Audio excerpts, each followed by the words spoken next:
This is Riff Radio, a presentation of Riff Magazine Online, your source for music news, interviews, concert reviews from the Bay Area and beyond. I am Mike DeWald. You can find more at riffmagazine.com. On this episode, we talk to Jen Ledger. She's the drummer of Skillet, and she's also stepping out on her own, fronting the band Ledger. They just released their latest single, My Arms, and she's on the road not only with Skillet, but also opening up the night with Ledger. It's a schedule that might seem like a whirlwind for some, but for Jen Ledger, it's a reality that almost never happened in the first place. Jen sat down with Riff in Sacramento, California before their sold-out show at the Ace of Spades. We welcome Jen Ledger to Riff Radio. Yeah, man. Thank you for coming out. Yeah, it's totally. It's going to be a good one. So the last time we talked, the EP, I think it had just been released. You'd just been starting to play some shows.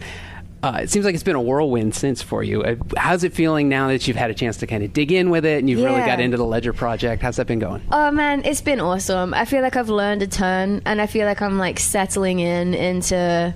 I think I probably told you last time around that stepping from behind the drums and going into, like, the front person, it was just, like, way more of a learning curve than I was expecting. And I think because I've been playing with Skillet for so long... I kind of thought, I've been performing around the world for so long at this point. I had no idea how different it is to be a front person than it is to be the drummer. It's like I'm very much so moved from the supporting role to the being supported role, and like even just like making sure like you're just comfortable and interacting with the crowd. And I feel like I'm really finding my groove now and just like enjoying a whole new side of me that I didn't know. I didn't know I would enjoy so much, and I didn't know how different it would be. And I kind of I've learned a lot in the last year and a half, and it's settled in now, let's say. Yeah, you've played hundreds of shows with Skillet, but to play those first few shows, do you get nerves for something like that, or is it just more an unfamiliar thing to get used to? It was more like, at first, I was definitely nervous because there was a whole new level of like vulnerability when it's a song you've written from a place where like you were most vulnerable. You're like, I'm literally writing a song from the depths of my own soul right here. Not only that, it's like I was so involved in the Ledger project. It's a message from my own heart that I've crafted, and it kind of made it feel you feel way more exposed, and you feel way more like just incredibly vulnerable. So like me singing my songs in front of a crowd full of people, if they don't like it, it just feels a lot less protected than when I'm behind the drums at the back of the stage and I'm not the person that's being the mouthpiece of the band. Do you know what I mean? Yeah. So it was really exciting, but it was definitely like a learning curve and just almost like learning a whole new role and learning to just not be ashamed and be very... I'm here to be vulnerable. That's my role and that's my job, and it's okay if people like it or don't like it. But so far the response has been great, which I'm incredibly grateful for. It has to be cool, especially to play the shows with Skillet. Yeah. Because, even if the audience is maybe discovering your music for the first time, they're familiar with you specifically, so there's probably an energy to draw from that and kind of excitement to draw. There's definitely a beautiful thing about opening up for your own band, and that is that a lot of the people that are here to see Skillet, they're going to be a lot warmer to me than maybe a different opener that they've never heard of. But what's wonderful is the Skillet fan base is some of the most open and loyal and faithful fans in the world. And they've seen me grow from an 18-year-old to a 30-year-old playing the world with them, and a lot of them have just stuck with us album after album, and they're the whole reason we're still in business for all these years. So there's definitely a wonderful sense of family in getting to play a show for these fans that have already been so supportive for so long, and it does help me feel more comfortable, and it's less frightening because they're incredible fans, honestly. Now, in doing the more of a solo project, is there an aspect of it that was different than you expected it to be? Not necessarily better or worse, just something that you weren't thinking of that was different than you expected? Yeah, I didn't realize how much, how fulfilling it would be to have someone say, hey, this song helped me. The thing is, I've already felt so humbled and honored to be a part of Skillet for that very same reason. Getting tagged on Instagram, some 8-year-old boy with like a cancer, is listening to Victorious while he goes through all of his treatments, and it just overwhelms me and it humbles me that I can't believe God allows me to be a part of something that reaches so much further than I can understand. And with Ledger, there's just a whole new level of fulfillment in that when you realize something you've been through that you choose to be vulnerable about helps someone else get through their vulnerable moment. It almost makes you grateful that you've been through hardship because you're able to help other people through it in a new way. And I found that like just massively fulfilling, and it makes me like excited to be vulnerable with people and to be real in hopes that it can help lift other people up. Yeah, I was going to ask along those lines. I mean, I'm sure with Skillet, you'd heard from many fans who talk to you and say how songs inspired them or changed their life. What was the feeling like when you had people who started talking about your music and saying, "Hey, this song helped me through this"? And was it different? Did it hit you in a different way? It definitely hit me in a different way. And if I'm like 100% honest, sometimes it takes me off guard because I'm not used to like being known on that level. In the Skillet role, you know, I'm very much so 100% like involved and invested, but the lyrics aren't mine from my struggles. Do you know what I mean? So I always felt like this wonderful comfort that I get to be a part of something that's touching people.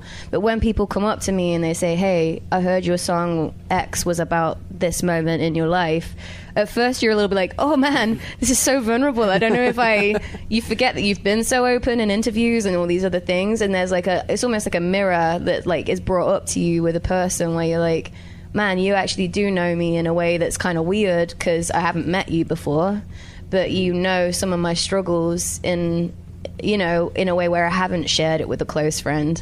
So there was just like a new level of exposure and vulnerability that took me off guard, but it's a beautiful thing. I just have to get over the fact that people know my business.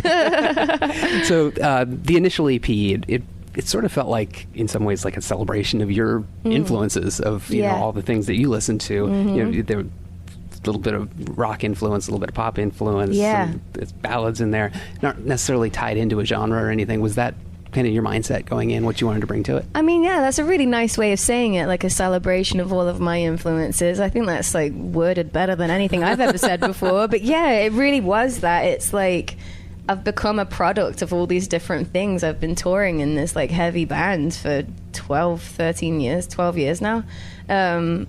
And it is like a little bit of a throwback to like you'll hear some like Jimmy Eat World references or like just kind of my more pop punk influences, but I also do lean a little lighter than Skillet. And it was just really cool to have something to build, like a project with people that know you so well, like Corey Cooper being one of the producers on the EP, and she knows me, like she knows all my influences. So it was pretty cool when I'm not great at like guitar talk or like guitar lingo.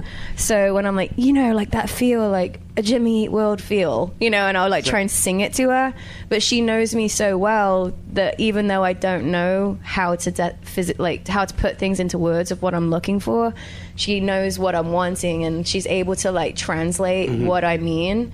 And so it was really cool to have this project come together that felt like a team thing, honestly, of she knows me, she's excellent, and it was like kind of her debut producing project, and I felt excited for her to be like let loose, you know, just let off the leash, you go do what you want to do, and I can try and tell you what I try and mean, and she just knows. So it was really exciting on a lot of levels. And honestly, just having Skillet be so incredibly supportive of, they were totally involved and invested too. Sometimes Seth would come and even play on the songs, and John wrote with me, obviously Corey producing and writing. It just felt like a weird, exciting, special time where we were just exploring a whole new avenue. So it was really cool to see it come together. I was going to say, it kind of speaks to the band in general, kind of an all in the family mentality kind of thing, whether it's the Ledger project or John's his solo or side project band. That's kind of this supportive nature. I guess that's sort of what keeps the the core so strong with Skillet? Absolutely, and it's not many bands in the world that you'd say, hey, I want to do my own side project, and they're like 100% behind you, and it normally would cause friction and potentially like make you feel threatened, or there's so many things that could happen. But instead, it just speaks really highly of like John and Corey's character. They are so they're basically just really incredible, generous people, and they're not basically they're all about reaching people with hope and light, and they don't really care how it gets out there, but they want to be a part of it. And so they're so like open-handed and so supportive of like, if we can reach more people in different branches, like I think of it like a tree, like there's more avenues and more branches now that we can reach more people with music that is like full of hope. And they're just like so behind it. It was pretty, I feel like often, I've known them for 12 years, but it's like when I see them on new levels, I'm pretty astounded with how great they are as people. I'm always like blown away by that. Now, it's especially an exciting time for you. New song drop last week, I think, My Arms. Yes. Great song, positive message to it. Yeah. How'd the song come about? Well, I feel like it was honestly just, I actually wrote the song like 2 years ago. As you can tell, like the Ledger EP is very much so like a proclamation of like, I'm gonna overcome these things that have held me back, and even if I've felt fear or anxiety or all these things, I'm still gonna like live this life stepping out, even though these things make me wanna not even try, but I won't let that happen. I won't let these things steal my life from me. So it's kind of a bit like a victory march. But I guess My Arms would be more like the key to it all. My Arms is more like the invitation and the secret, quiet place of, this is how I find my boldness. This is how I'm able to do the things that are in front of me. It's very much so like the key to my life. And that is, I'm not strong enough. I am not brave enough. I am not good enough potentially to do what's in front of me, but my God is the source of all of those things, and it's okay if I feel afraid. It's okay if I feel broken. If I step out with him at my side, all those things fall away. And where I don't have the strength, and when all I have is weakness, he has all the strength for me. And my life has very much so been that. Like, I said no to trying out for Skillet because I was too afraid, and I just didn't want to be a drummer. I didn't want to perform in front of people. I couldn't think of anything worse. And I just felt led through prayer that I was meant to go try out for this band. And the very thing that I thought, I'm just not as flashy as these other players, I'm not as good as these other players, I just enjoyed drumming, has ended up being what I thought was my weakness, ended up becoming my strength, and it's become the very thing people love to watch me play about. They love the fact that I'm just having a great time and enjoying the music and connecting with the audience. And it's just amazing how the things you think that are unusable about you in his hands can be the very thing that is so powerful in real life. And so my life has been very much so, I can't believe that God would use me in this way. I never thought I wanted to be a hairdresser in Coventry, England. And it's been this incredible journey of what feels like impossible things coming true. And it's never come from my own strength or my own work. It's always come from him helping me, him leading me, and him making me strong in ways I didn't think was possible. I was going to ask you a little bit about that. I know, faith plays an important role in your music and in your life. I mean, what's your mindset of kind of how those play together? I mean, how do you bring that into yourself as an artist, I guess? Yeah, truthfully, it's more so just I'm 100% about my faith, and the music's like a side thing of it. Honestly, I feel like every day for every person like listening or reading this, like life is a bit of a battle, and I believe like there is a war for your soul, and for me, since finding my faith in Christ and realizing that this is the truth that I want to live for, everything I do comes from that. Like, I don't really care to be a rock star for the sake of being a rock star. All that leads to is broken lives, honestly, and a life full of self. However, like, I love to be a part of music that is a song that can reach someone in their darkest place and say, you are not alone and your life is worth living. Don't give up, you know? To be a part of something like that actually can rescue people in their darkest moment. That's the whole reason I'm okay to live on a bus with a bunch of guys and, you know, like, all those things that are so inconvenient, like, all of those things don't really matter when I remember the bigger scale of why we do what we do.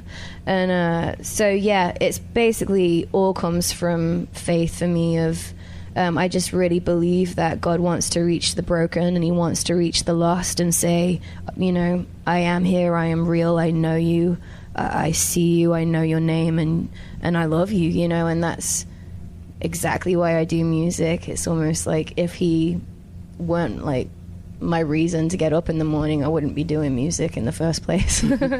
So you sort of made reference to it before, you know, going from a girl in Coventry, England, who thinks she's going to be a hairdresser to you know, drumming for one of the biggest bands in the world. What was that journey? I mean, how did that journey come about for you? How did where did you start with that? Honestly, it was just an adventure. I have such a weird, unique story where I look back and all I can see is like the hand of God, honestly. I mean, I was 16, Coventry, England, just sort of decided to do this discipleship program in Kenosha, Wisconsin. It's like the middle of nowhere.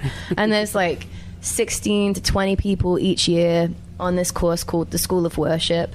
And it's a small program, and I happened to be in Kenosha, Wisconsin when Skillet's previous drummer, Laurie, was leaving the band. I happened to be great friends with Corey Cooper's sister, Rosie, and it's almost like the timing of it all and all the details that went into it are so above me. She asked me to try out. Rosie was like, hey, would you ever want to try out for Skillet? I said no. I was like, no way. No, thank you. But I was praying about it and really felt like I was meant to go to this audition. The night before the audition, I had Rosie and her husband come check out my solo, but I was so incredibly nervous I couldn't play the solo for them, like just for two people. And it was the next day I was getting ready for the audition and I was praying, and I felt like God spoke to me so clearly from Isaiah 41, where it says, do not fear, for I am with you. Do not be dismayed. I am your God, and I will hold you with my righteous right hand. And it like gave me this weird peace. So I go to this audition, I play better than I've ever played. I'm like, oh my gosh, I'm so nervous. Now I've misled them all and they're all going to think I'm this amazing drummer, and I couldn't even do this the night before. And so I even like tried to sabotage myself in the interview following. I was like, you know what, I actually quit the drums. I get really nervous. I don't practice. I don't really want to play. If I don't get in this band, I will never play again. I just become so insecure in my drumming in particular. And I said, but if this is what God has for me, I will give my all to it. But if this isn't him, I'm kind of fine to never play the drums ever again. And they asked me, like, would you be available for the second audition next week? And I was like, yeah, it's just my birthday one night. And John Cooper was like, oh, are you going to be like 22? And I was like, no, I'm going to be 18. And I remember his mouth just like dropping. And then he was like, how long have you been playing for? I was like, about 4.5 years. And he was like, I would never have let you audition if I'd have known any of the details about you, you would never have come to this audition. And it's almost like, it felt to me like so many details lined up, and the right information was hidden and the right information was shown. The fact that I was even in Kenosha, Wisconsin and that's where they live, it was so above me. And then they call me a couple of days later and were like, we just appreciate your honesty and your heart. And I actually thought they were calling me to tell me I was in like the second audition, and it took me about 20 minutes to realize they'd already accepted me into the band. And I was like, oh, I guess I'm in a rock band now. So then like my first show ever was the biggest Christian tour in the world, Winter Jam. So I went from 200 people at church on Sunday, terrified and nervous, to 16,000 people in a sold out arena. And I just feel like that's what my life has been like, though, honestly. Like when you say yes to him, even though it doesn't make sense, and even though you think, surely I can't do this, he's just helped me every step of the way, and that's what the Ledger project is too. It's like me stepping out and like, I don't know if I can really do this. I look to my left and the right and I see a million people that could do it better than me, but I just feel like this is what I'm meant to do, and I'm going to step out. I've got one life to live, and I want to do it with no regrets, and kind of like use these platforms that God has given me. I've got a small window where people care and want to listen to what I have to say. Why not use it to the best of my abilities to point to something that matters? So you had the initial EP, you had a couple single releases since. Is that sort of the pace you like when inspiration strikes, or are you working toward doing another EP? What sort of your mindset on recording? Yeah, if it was up to me, I'd be releasing music every month. Honestly, I just would. I've been frustrated with how slow it's gone, honestly. But the thing is, we just released our brand new album, Victorious, with Skillet, and we're touring so hard, like promoting the album, and it's just such an exciting season on the Skillet side of things with all of our new music coming out. It's just more scheduling and timing because I am in two bands at once. It can't go as fast as I would. If I were just in Ledger, then it would have gone a lot quicker, I'm sure. But I feel so called to both projects and so excited to give my best to both that it does just naturally slow things down. But we are writing currently all through 2020. I'll be working on my new album, which hopefully will come out very early 2021. Nice. So I wanted it out in like 2018. So as I said before, here at Sacramento Ace of Spades with Skillet and Ledger here tonight. So being on the road, what's your favorite non-musical part of being on the road? Do you get a chance to enjoy the cities you're in? Can you take that in, or is it just so fast that you don't even... It's so fast. I rarely get to look around at all. But what I'm really enjoying on this tour in particular is we're doing like a Skillet VIP event where people that want to can come early to the show, and we not only do we meet them, take photos with them, but we do this special thing after where we'll do like a Q&A, and it's like 30 minutes hanging out with these people that actually like have questions for you and stuff, because often in the meet and greet line it's so fast. It's like, hi, nice to meet you, here's a photo, goodbye. But this is like a real get to know you time, and we get to hear some stories from fans that have been following us for years. Like last night at the show in Portland, a guy that has survived cancer 2 times, and he said like Skillet's music's what's helped him battle cancer twice and be victorious, and he was there at the show, and we get to hear these stories, and it always just like blows you away and humbles you to realize how music can impact in a way we can't quite understand. And so I feel like that's the highlight of the tour for us, is getting to connect with fans and hear their stories, and then they're able to ask us whatever they want to ask us to. Excellent. Well, Jen Ledger and Skillet, thanks for sitting down. Good luck tonight, and we'll see you down the road. Thank you so much for having me.